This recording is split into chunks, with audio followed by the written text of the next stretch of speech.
전주시가 60년 만에 시내버스 노선을 절반 이상 손질해 오는 10월부터 시행합니다. 버스가 더 자주 다니는 만큼 이용도가 높아질 것으로 기대됩니다. LH가 군산 제2국가산업단지에서 경매로 공장 건물만 낙찰받은 업체들에게 전 업체의 임대료를 떠넘겨 갑질 논란이 일고 있습니다. 전북대가 대학 진학을 앞둔 고등학생들이 다양한 학과를 직접 체험하고 느낄 수 있는 입시 설명회를 열었습니다. 완주 로컬푸드가 무농약 농산물을 공급하고 유전자 변형 농산물을 배제하는 등 안전성을 더욱 높이고 있습니다. 전북의 음식점들이 최근 전국으로 잇따라 진출하고 있는 가운데 현 주소와 과제를 짚어봅니다.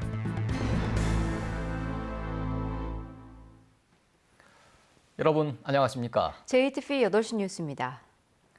전주시가 60년 만에 시내버스 노선을 개편해 오는 10월부터 시행하기로 했습니다. 전체 노선의 절반 이상을 손질했는데 버스가 자주 다녀 이용도가 높아질 것으로 기대하고 있습니다. 권대성 기자입니다. 전주 시내버스 노선은 수십 년간 바뀐 도심 환경을 반영하지 못하고 있습니다. 전체 노선의 80%가 팔달로 등에 몰려 혁신도시 같은 신도심은 다니는 버스가 적습니다. 가까운 길을 놔두고 돌아가는 굴곡, 장거리 노선이 많아 버스 이용도는 떨어집니다. 너무 돌아가니까 너무 오래 걸리잖아요. 운전해서 가면 15분, 20분에 갈 거를 한 30분 이상 걸려서 가다 보니까. 전주시가 동서 1개 축으로 한 노선을 60년 만에 남북 3개, 동서 3개 축 등 6개 축을 중심으로 바꿉니다.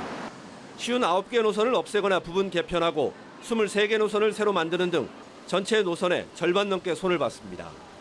굴곡 노선과 운행거리가 감소하면서 배차 간격이 평균 15분 줄고 운행 횟수는 평균 10%가 늘어납니다.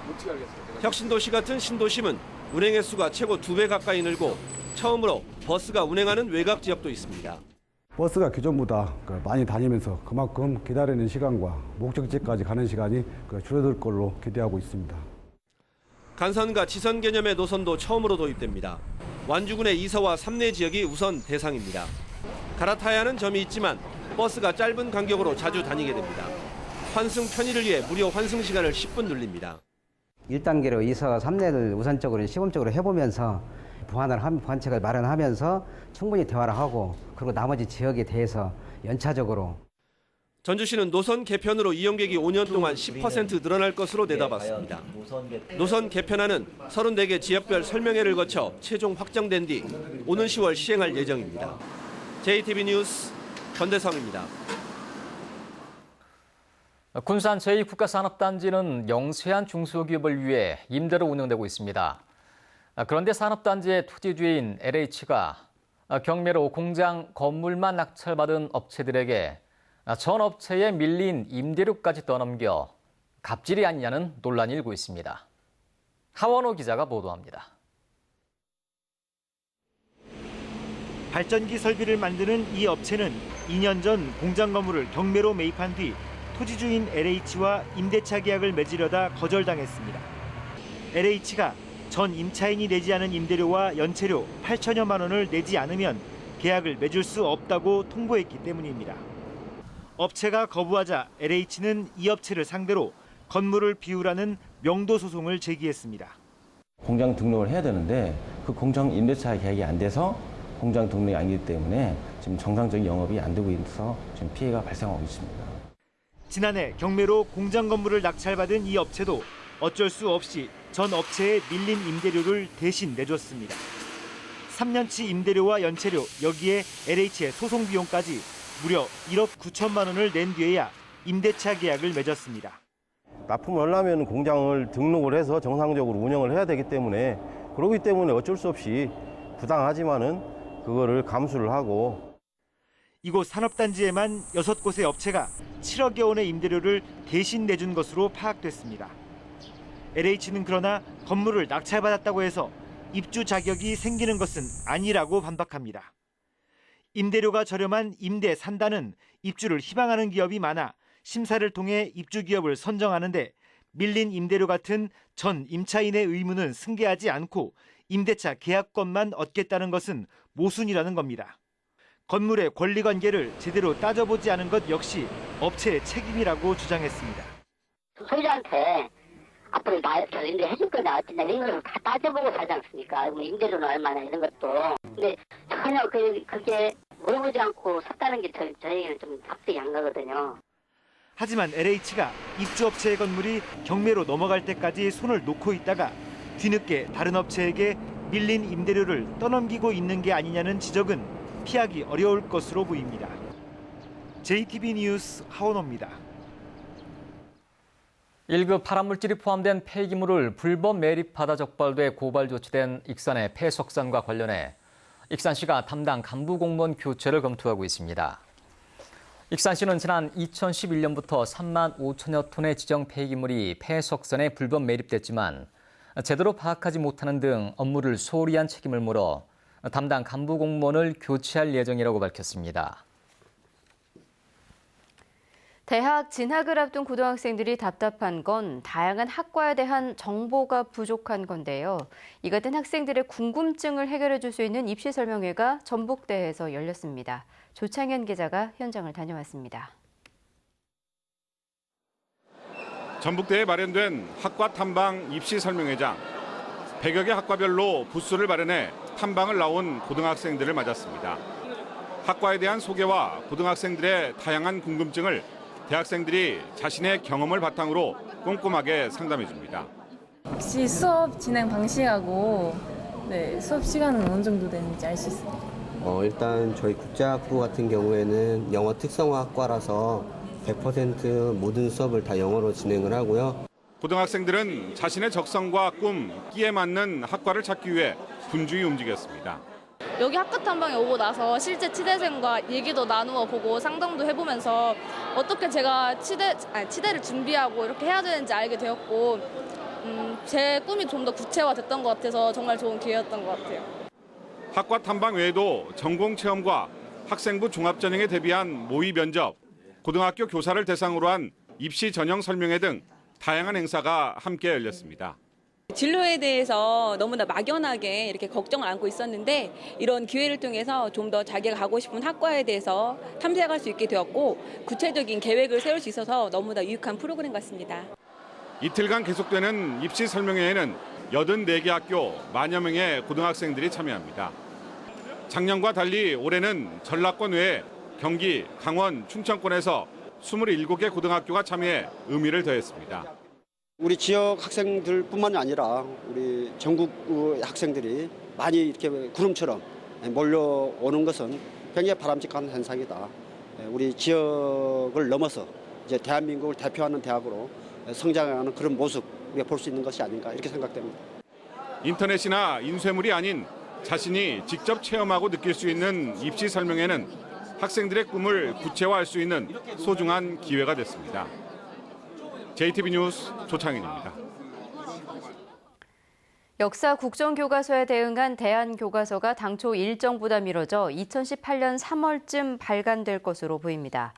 역사교과서 보조교재 집필위원인 우석대 조법종 교수는 국정교과서 집필 기준 공개가 늦어짐에 따라 보조교재 발간이 늦춰질 가능성이 있다며 이르면 내년 2학기 중 늦으면 2018년 3월에 발간될 수 있다고 밝혔습니다. 전북교육청도 현재 보조교재 초안이 완성된 상태지만 내년 대선 국면에서 불필요한 논란에 휘말려들 수 있는 만큼 서두를 필요가 없다며 발간 시기를 미루는 방안이 유력하다고 덧붙였습니다. 국도 30호선 확장 공사 구간 가운데 새만금 방조제에서 변산 교차로까지 내일 임시 개통됩니다. 익산지방국도관리청은 휴가철 변산반도를 찾는 관광객들의 편의를 위해 국도 30호선 격포 하서 확장 공사 구간에서 새만금 방조제에서 변산 교차로까지 3.8km를 내일 임시 개통한다고 밝혔습니다. 나머지 구간은 올해 말과 내년 말에 차례로 개통됩니다. 전국적인 명성을 얻고 있는 완주 로컬 푸드가 빠르게 진화하고 있습니다. 저농약을 넘어 무농약 농산물을 재배하고 최근엔 유전자 변형 농산물까지 배제하며 안전성을 높이고 있습니다. 이승환 기자가 보도합니다. 가지와 마늘 등 각종 농산물을 길러 완주 로컬 푸드에 납품하고 있는 임병목 씨. 임 씨는 평소 화학 농약을 전혀 쓰지 않고 유황 등으로 만든 천연 농약을 사용합니다. 한 번만 써도 병충해가 사라지는 일반 농약과 달리 천연 농약은 3번 이상 뿌려야 하지만 안정된 판로가 있다는 게 든든한 버팀목입니다. 화학농약을 써서 쉽게 농사를 져가지고 우리가 판로가 없는 것보다는 그 친환경 농자재를 2번, 3번 써서 안정적으로 져가지고 졌을 때 소득이 안정적으로 올라오는 게 훨씬 득이 되는. 완주 로컬푸드는 2012년 출범 당시만 해도 대부분 일반 농산물이었지만 이제는 모두 토양과 잔류농약 검사를 통과한 저농약 제품. 로컬푸드 측은 빠르면 2년 안에 모든 납품 농가를 임병목 씨와 같은 무농약 수준으로 높인다는 계획입니다. 또 가공식품에 화학 첨가제 등을 일절 사용하지 않는 데 이어 최근에는 식용유와 화학간장 등 유전자 변형작물이 사용됐을 걸로 의심되는 제품들까지 국산 원료로 교체하고 있습니다. 가장 안전하게 채우려면 원가가 상승할 수밖에 없고 그런 점들을 설명하면 우리 소비자분들께서도 흔쾌히 동의해 주시더라고요. 왜냐하면 아무래도 소비자분들도 식품의 안전에 대해서 상당한 불안함들이 있는 거기 때문에요. 이 같은 방향은 소비자들의 신뢰로 이어지고 있습니다. 물건 자체도 싱싱하고 그냥 저희가 맘 놓고 먹을 수 있다 생각을 하니까 그냥 들려서 한 가지씩이라도 가져가고 그래요. 도농 상생 모델로 전국적인 명성을 얻고 있는 완주 로컬푸드가 안전한 밥상이라는 목표를 향해서 빠르게 진화하고 있습니다. JTB 뉴스 이승환입니다. 전북의 기초생활수급자가 10만 명을 넘어섰습니다. 전라북도는 지난해 초부터 시행된 맞춤형 기초생활보장제도에 따라 선정 기준을 완화하고 적극적으로 발굴한 결과 올해 기초생활수급 대상자가 지난해보다 20% 많은 10만 2천여 명으로 늘었다고 밝혔습니다. 올해 이들에게는 생활비와 주거비, 의료비 등으로 7,135억 원이 지원됩니다. 전주시가 공무원이 동행해서 민원 처리를 도와주는 제도를 운영하기로 했습니다. 전주시는 시민이 민원 서류 발급과 인허가 등을 위해 시청과 구청, 주민센터를 찾을 경우 민원 처리가 끝날 때까지 공무원이 동행해서 도와주기로 했습니다. 또한 건축 허가 등의 민원을 약식 서류로 심사하는 사전 민원 심사 제도를 운영하기로 했습니다. 최근 전북의 음식점들이 전국으로 진출하고 있습니다. 전북의 식품 산업화 측면에서 주목할 만한 일입니다. 현 주소와 과제를 짚어봤습니다. 정원익 기자입니다. 충남 천안의 한 백화점에 전북에 본사를 둔 제과업체가 지난해부터 입점해 있습니다. 입점 초기에는 빵을 사기 위해 3시간을 기다리는 진풍경이 벌어지기도 했습니다. 전국 3대 빵집 중에 하나인 서울에만 가 있을 줄 아는 이런 브랜드가 천안에 와서 고객들도 저희 푸드스트리트, 신세계 충청령 푸드스트리트에 고마워하고요. 전주에 본사를 둔 이 음식점은 전국에 20곳이 넘는 체인점을 운영하고 있습니다. 일반 갈비와는 다르게 끓여 먹는 갈비라는 차별성으로 시장을 공략했습니다. 저희는 그 돼지 갈비하고 콩나물을 이용해가지고 끓여 먹는 식의 갈비 전골식이거든요. 이거는 어떻게 보면 독특한 저희만의 그 독창성이 있고요. 서울 강남의 고속버스 터미널은 2014년 전국을 대표하는 음식들로 한식당을 구성했습니다. 전체 5곳의 음식점 가운데 3곳이 전북의 음식점입니다. 전주라는 어떤 그 지명을 가지고 외식과 이렇게 접목을 했을 때 아무래도 일반 전국적인 소비자들 입장에서 봤을 때는 신뢰도가 아주 높다고 봐야 되겠죠. 전국의 음식 프랜차이즈 업체 2,367개 가운데 전북 업체는 5.7%인 135개입니다. 전북을 기반으로 한 프랜차이즈의 성장은 세수 증대, 일자리 창출 등의 효과를 가져옵니다. 또 인테리어, 용역, 농산물 공급 등 관련 분야의 파급 효과도 작지 않습니다. 대부분의 가맹점의 인테리어를 저희 협력업체인 전주업체에서 지금 진행을 하고 있고 어떠한 인력 그리고 자재들이 타 지역에 이동해서 작업을 하고. 하지만 전국적으로 진출하기 위해서는 맛의 표준화, 메뉴 개발, 물류 시스템 확충 등의 과제도 산적해 있습니다. 내일 저녁에 방송되는 시사교획판에서는 전북 음식점들의 산업화를 취재한 서울로 간 전북의 맛이 방송됩니다. JTB 뉴스 정원익입니다. 멸종 위기 식물인 대흥란이 변산반도에서 발견됐습니다. 국립공원관리공단 변산반도 사무소는 인공 조림제 생태계 변화를 조사하는 과정에서 멸종위기 야생식물 2급인 대흥란을 발견했다고 밝혔습니다. 대흥란은 여름에 꽃을 피우는 난초과의 식물로 제주와 전남, 해남에서 일부 서식하고 있습니다. 올 들어 화재 발생과 화재로 인한 사상자가 크게 줄어든 것으로 나타났습니다. 전라북도 소방본부가 집계한 결과 올해 상반기 화재 발생 건수는 1,067건으로 지난해 상반기 1,188건과 비교해 10.2% 줄었습니다. 올해 상반기 화재로 인한 사상자 수는 24명으로 지난해 상반기 41명에 비해 41.5% 줄었습니다. 올해 상반기 전북에서 일어난 해양 사고가 지난해보다 크게 늘었습니다.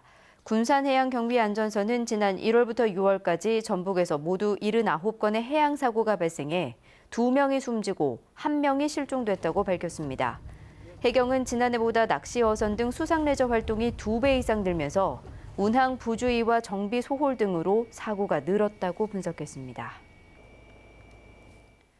전주지법 제2형사부는 지적장애 여성을 성폭행한 혐의로 기소된 70살 박모 씨에게 징역 3년 6개월을 선고하고 120시간의 성폭력 치료 프로그램 이수를 명령했습니다. 박 씨는 지난해 6월 전주의 한 주차장 부근에서 지적장애 3급인 20대 여성을 성폭행한 혐의로 기소됐으며 재판부는 피고인이 범행을 부인하고 반성하지 않는 점 등을 고려해 형을 정했다고 밝혔습니다. 전북은 오늘 낮 기온이 완주 32.5도, 전주는 28.9도 등을 기록했습니다. 내일은 장마전선의 영향으로 점차 흐려지겠습니다. 아침 최저 기온은 19도에서 22도, 낮 최고 기온은 29도에서 31도로 오늘과 비슷하겠습니다. 밤부터는 비가 내리기 시작해 주말인 모레 오후 늦게까지 이어지겠습니다. 모레까지 예상 강수량은 30에서 80mm, 많은 곳은 120mm 이상입니다. 해상에는 돌풍이 불고 바다의 물결은 0.5에서 2.5m로 일겠습니다. 전주기상지청은 일요일부터는 구름 많은 날씨를 보이다가 다음 주 수요일쯤 다시 장맛비가 올 것으로 내다봤습니다.